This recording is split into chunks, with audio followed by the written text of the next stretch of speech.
Bienvenue sur la chaîne de thérapie holistique, d'épanouissement et d'accomplissement pour cet horoscope onomantique de pleine lune, de la pleine lune du 7 mars. D'accord. Je me suis dit que j'allais essayer, donc pourquoi pas. J'ai fait un calcul, pareil, toujours à base de calcul astronumérologique pour déterminer les influences de cette pleine lune. Alors j'ai 3 axes de maison, dont un où il y a un chevauchement de maison avec la maison 9, donc je vous l'expliciterai à la fin.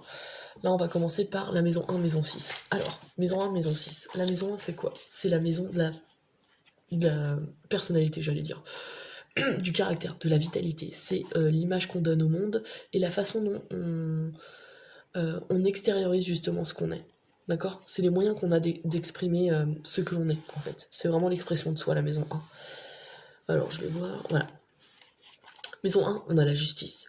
La justice qui nous demande, parce que là c'est vraiment général, vu que c'est juste l'influence de la pleine lune, qui nous demande de faire preuve de discernement, d'équité, de clarté, de justice. On a vraiment cette notion ici d'équilibre, d'objectivité, d'accord? En face, on a la maison 6 qui nous parle du travail quotidien, hein, à l'inverse de la maison 10 qui nous parle de réussite professionnelle. Ici, on a vraiment une notion de travail quotidien. C'est la maison de la santé aussi, la maison des inférieurs. Alors, j'aime pas trop le terme, mais bon, c'est traditionnel. Des domestiques, des gens qu'on peut avoir à son service, et des animaux aussi. Et on a le 8 de denier.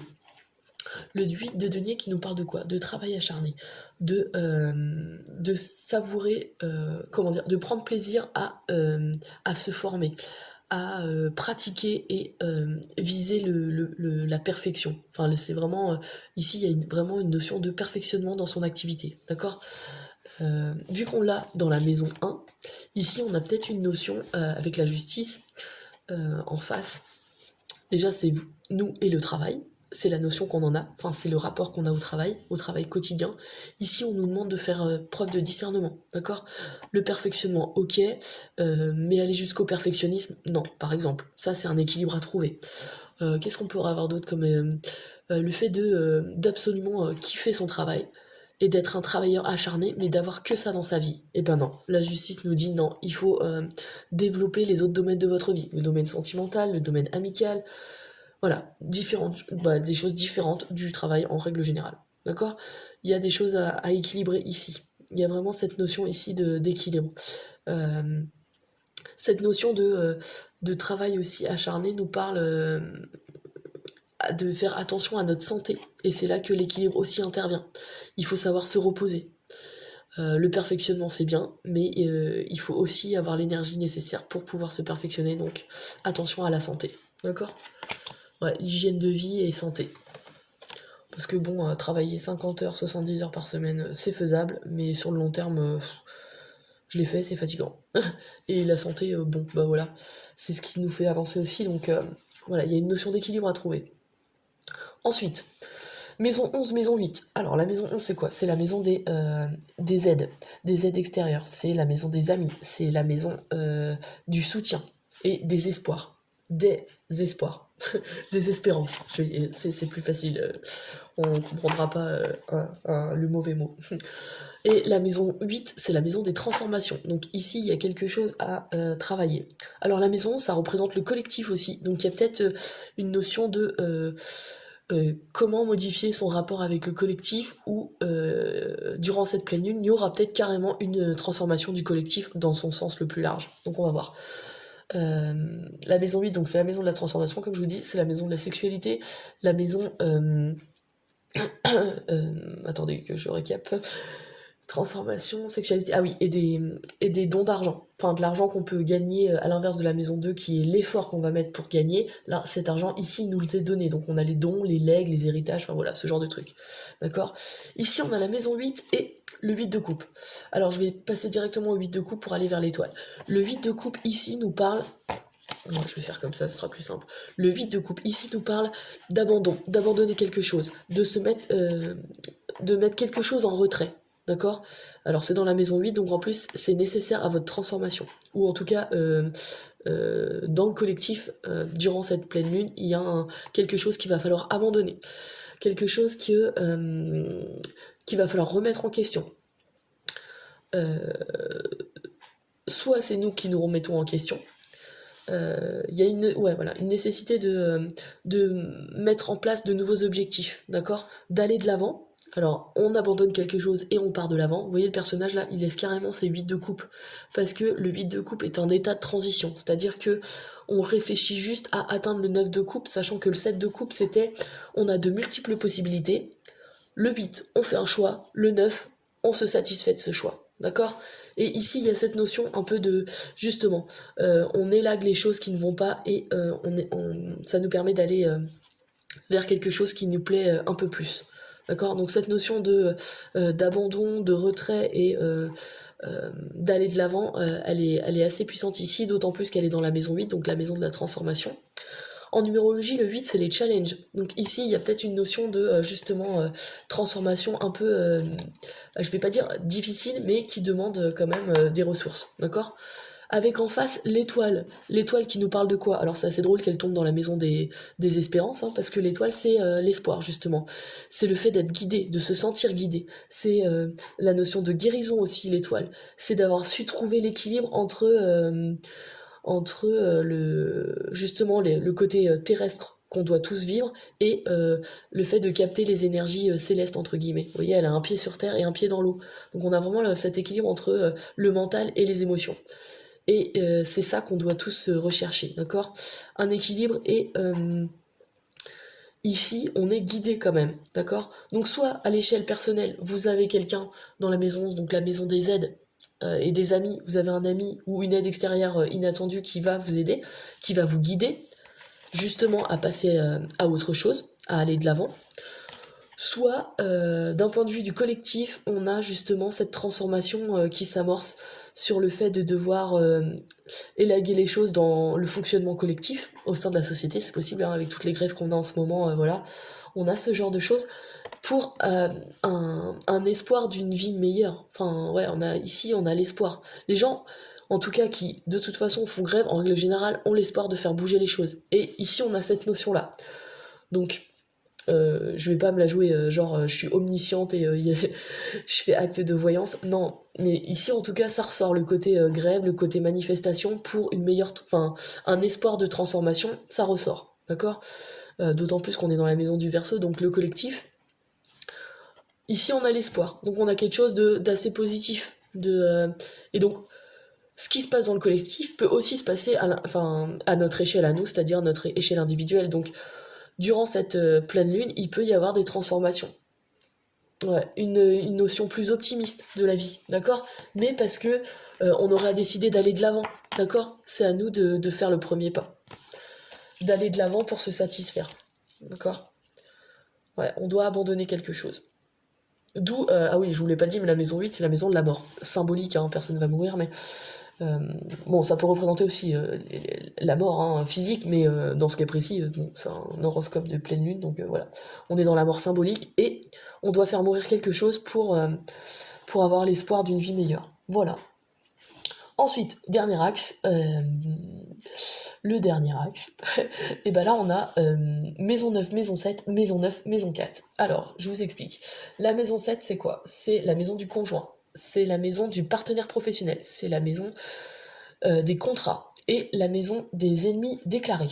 À l'inverse de la maison 12 qui représente les ennemis cachés, ici on a vraiment des ennemis, donc ça peut être la concurrence, hein, pour ceux qui sont dans le commerce ou les choses d'ordre plus financier, on a ce genre de symbolique. Et en face, on a la maison 9, la maison de l'étranger, la maison des personnes d'origine étrangère, des pays étrangers et des études supérieures et des disciplines telles que les lois, les religions et la philosophie. Ouais, ce genre de disciplines qui permettent de voir l'humain de façon plus grande. Hein, d'accord? Et ben on a l'ermite et le 9 d'épée. Alors, pour moi, alors déjà l'ermite dans la maison 7 nous parle alors soit du conjoint, soit du partenaire professionnel, ou d'un contrat qui nous demande de la sagesse. De la sagesse qui nous demande de s'introspecter. Alors, ça se dit pas trop, c'est pas très français.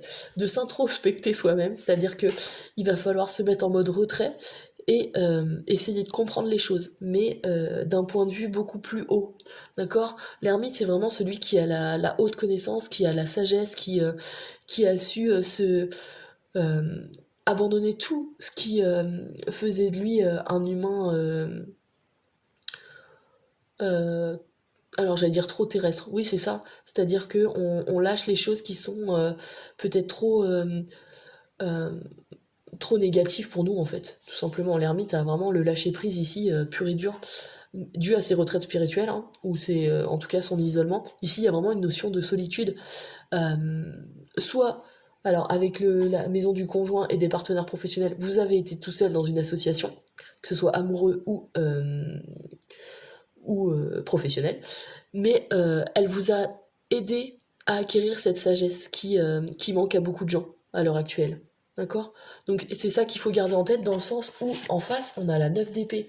Et il faut garder en tête que cette sagesse ne peut que vous aider à voir les choses d'un degré beaucoup, enfin d'une vision beaucoup plus haute et de vous donner le détachement nécessaire à une situation qui est peut-être problématique à l'heure actuelle, d'accord? Le 9 d'épée ici, c'est vraiment une notion ici de peur, d'anxiété, de dépression, on se prend la tête, on a des insomnies, on fait des cauchemars, et c'est en lien avec euh, alors dans certains cas ça peut être avec la justice, hein. Ici on a la notion de loi dans la maison 9, des choses qui revêtent un caractère officiel, donc on a peut-être des contrats qui sont problématiques pour vous, parce qu'en lien avec la maison 7, la maison des contrats, c'est possible. Des gens qui sont négatifs, je dirais même toxiques, parce qu'on a le diable, je vous l'expliquerai après, mais euh, des gens qui vous... Alors comme je vous l'ai dit, la maison 7 c'est les ennemis déclarés aussi, hein. On a peut-être des gens qui sont mal intentionnés envers vous. Et c'est là qu'on vous demande de faire preuve de sagesse. C'est-à-dire, ne répondez pas à leurs attaques, essayez de lâcher prise au maximum et de vous détacher. De voir la situation, alors pas d'un autre angle comme le pendu, vous le demanderez, mais ici vraiment de prendre le large en fait, d'accord? Et de vous aérer, d'accord? De vraiment libérer votre esprit des charges qui peuvent peser, voilà. Soit en lien aussi avec des personnes d'origine étrangère, enfin, il peut y avoir cette notion-là, vu qu'on est dans la maison 9, ou avec un pays étranger. Il y a peut-être des contrats à faire à l'étranger qui sont problématiques, c'est possible. Ou alors tout simplement un conjoint hein, qui vous prend la tête, c'est possible aussi. Voilà. Ici, on a vraiment une notion de détachement, d'accord? Il faut arriver à se détacher d'une situation et peut-être même de comprendre les tenants et les aboutissants pour avoir cette sagesse que finalement, bah, vous deviez vivre cette situation pour évoluer, hein, pour grandir. Alors on va voir avec en face maison 9, maison 4. Alors la maison 9, comme je vous l'ai dit, hein, l'étranger, les études supérieures et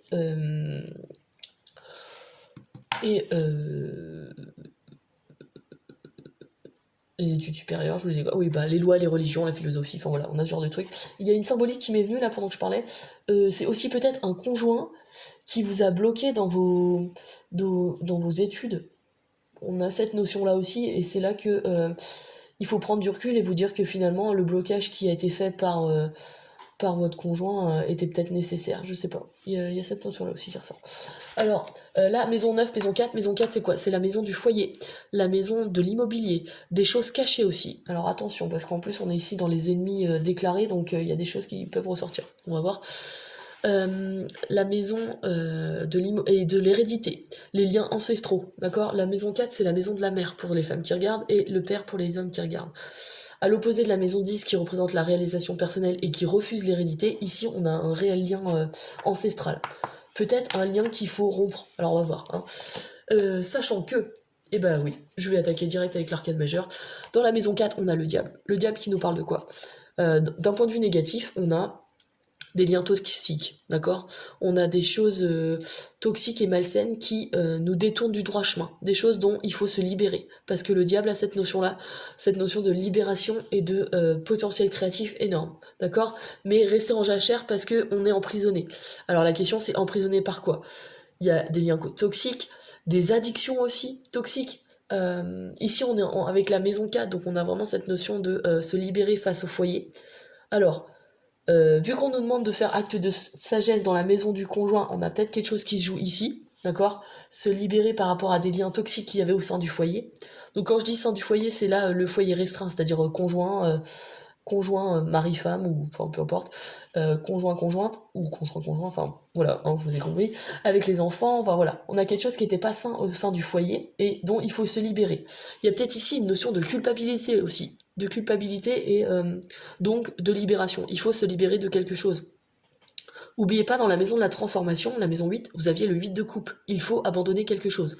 Cette culpabilité, elle est un frein, peut-être, pour certains d'entre vous, d'accord? La maison 4, voilà, donc ça, on a ça. Et en face, donc dans cette maison 9, et ben regardez, on a cette notion de victoire. Le 6 de bâton, c'est quoi? C'est le retour triomphal. C'est une victoire, mais après un combat acharné. Pour moi, ce combat acharné, déjà, il est peut-être déjà intérieur, parce que le diable représente la voix qu'on a tous saboteuse et qui nous bourre d'anxiété et de complexe. Donc on s'est battu contre nous-mêmes et on a réussi. Mais après là, on est vraiment avec le foyer et la maison 9, c'est tout ce qui est philosophie de vie et puis les études supérieures. Enfin, il y a des choses qui arrivent à vous faire vaincre ces choses toxiques, d'accord? Ou qui, enfin nous, parce que c'est nous en fait, parce que là c'est vraiment la pleine lune, on a une notion de libération réussie ici, d'accord? Mais qu'est-ce qui peut nous aider? Et ben c'est dans la maison 9, donc on a soit une personne d'origine étrangère, alors là ça parle à certains d'entre vous ou pas, soit un pays étranger qui va vous tendre les bras et vous dit bah ouais c'est ma porte de sortie, j'y vais direct, et là bah c'est le triomphe, d'accord? D'ailleurs, ça peut être quelqu'un de votre famille qui est à l'étranger et qui peut vous aider. C'est possible aussi. Qu'est-ce qu'on peut avoir d'autre? Bon, alors là, ce qui me vient, c'est attention aux choses cachées par rapport à un contrat. Il y a des choses cachées, pardon, qui étaient malsaines. Et vous allez découvrir le poteau rose et donc c'est parfait pour vous. D'accord? Il y a ici une notion de découverte. La maison 9, bah, c'est les études supérieures, mais c'est aussi tout ce qui est acquisition de connaissances et sagesse. Donc ici, ça va vraiment vous aider, hein, d'accord, à dépasser cet état d'anxiété que vous avez et qui vous mine. Hein. Franchement, on a un état dépressif ici. Hein. Je suis désolée, j'essaye de les mettre ensemble pour que vous puissiez les voir, mais c'est compliqué. Il y en a 4, elles sont énormes. J'essaye. Hein. Le 9 d'épée ici, on a vraiment cette notion d'anxiété, de dépression. Le 6 en face, qui est dans la maison 9 aussi, nous parle de victoire, donc je pense qu'il y a cet état mental qui est surmonté. Surmonter, c'est aussi ce combat intérieur on doit tous mener, mettre cette voix négative de côté et donc tous nos complexes et nos peurs. Et justement, en faisant ça, on acquiert cette sagesse qu'on devrait tous avoir et qui nous permet de voir les choses avec plus de détachement et même plus d'ouverture en fait, parce qu'on sait que les choses ne sont pas écrites, que rien n'est gravé dans le marbre et que tout est un cycle en fait. Sachant que le 9 en numérologie c'est la fin, le 15 vient du 6 de bâton, c'est marrant, 15, hein. Enfin, en numérologie le 15 c'est 6. Hein. Le 6 c'est quoi? C'est l'engagement, c'est prendre ses responsabilités. Donc il y a cette notion là ici, de prendre ses responsabilités et de se libérer en fait. Hein. Ouais, de se libérer de liens toxiques en lien avec le foyer, c'est possible. Ou même de se libérer de cette voix intérieure qu'on a tous. Parce que le foyer c'est aussi notre intérieur, hein, notre foyer personnel. Et le 9, la fin, en numérologie, l'aboutissement. Et ici, c'est vraiment se libérer son mental, hein. Lâcher prise et... Ouais, on a cette notion-là ici. Donc on a un gros bloc d'acquisition de sagesse et de libération ici. D'accord? Durant cette pleine lune, il faut travailler là-dessus. Alors, en lien avec le foyer, ou la mère, les parents, hein, c'est possible, et le conjoint ou le partenaire professionnel. D'accord? Et ce qui vous aidera, c'est l'acquisition de connaissances, l'étranger, soit une personne d'origine étrangère, soit un pays étranger, qui va vous proposer des contrats qui peuvent être différents et vous sauver la mise, c'est possible. Ou à l'inverse, des contrats qui ont caché des choses et qui étaient négatifs, d'accord? Et vous allez le savoir et vous allez vous battre pour ça, d'accord? Sachant qu'ici, dans l'étoile, vous avez une aide inattendue qui vient et qui vous donne de l'espoir, donc voilà, on a quelque chose qui se règle ici, donc ça c'est clair. Voilà, on a des choses qui se révèlent. Par contre, même si ça vous prend la tête et que vous êtes du genre travailleur acharné, trouvez l'équilibre, d'accord? Il faut faire preuve